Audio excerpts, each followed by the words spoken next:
All right. In the Obama Pup Master column, we talked about a few of your techniques. I'm going to see if you're going to plead guilty or at least no contest to any of these. The safe softball interview with a television personality that you feel comfortable with. I would not plead. I would say not guilty to that. Because here's what I'd say. Okay, let me give you an example. Is we, we pick our interviews, based on how on reach, and it's not just the total audience. It's the platform. It's the multiple platforms. It's whether we think it's going to have, quote unquote buzz, so that people it'll have a ripple effect or a tail effect beyond just the individual interview. Because there are very few outlets right now that have so many viewers that just in and of itself, that is a great use of 45 minutes of a president's time. And so that's how we think about it. And you never know in any interview. There is no such thing as a softball interview because it could turn out to be softball, but you don't know that going in. And during the campaign, when the president did this 48-hour nonstop swing, he did an interview with Jay Leno. And it was a very funny interview with Jay Leno, sort of typical Jay Leno interview, except for this fact. In that interview, the president was asked about Syria, housing, the financial crisis, troops in Afghanistan, basically every major issue of the day, the sort of issues that reporters constantly complain that the president doesn't answer. Jon Stewart asked him about drones. There was a reporter who was hectoring Jay in the briefing the other day, saying in the middle when the drone issue became very hot, it's saying, why did the president only talk about this on The Daily Show? And Jay's answer was the president did interviews with the anchors of ABC, NBC, CBS, Meet the Press, and only Jon Stewart asked. And so those aren't.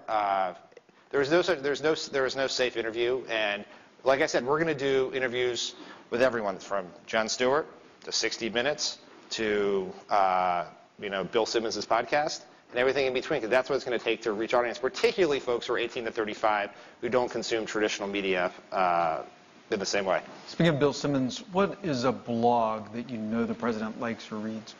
The president is he's a big fan of Bill Simmons. So from a sports, non-political world, he's always been a big fan of his stuff and was very excited to do.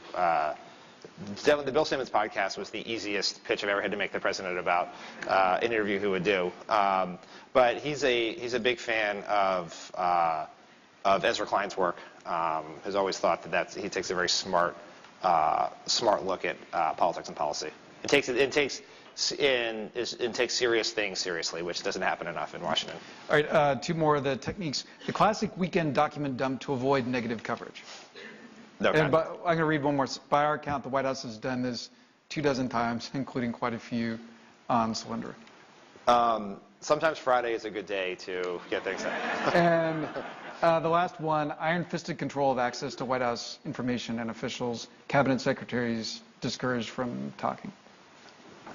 No one is. There's not the idea of iron-fisted control gives us a lot more credit than we deserve. I think the fact of the matter is that in this day and age, people are more cautious about talking because there is a tendency to,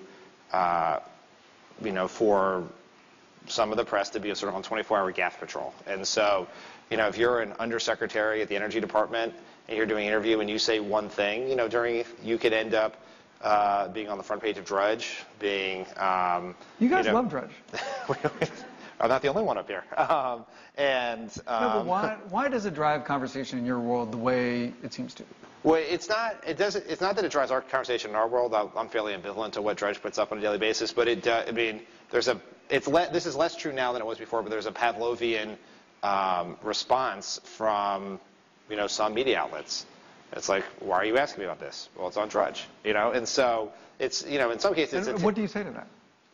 I sort of asked them to repeat them, say that to themselves out loud again and think about it. And everyone's a little embarrassed about it, and it's always like my boss, my assignment editor's on me about this. And so, but the example being that that anyone saying anything can get caught up in in the spin cycle in a way that is very damaging. It hurts what we're trying to do on a daily basis, but also is very damaging to that individual person. All right.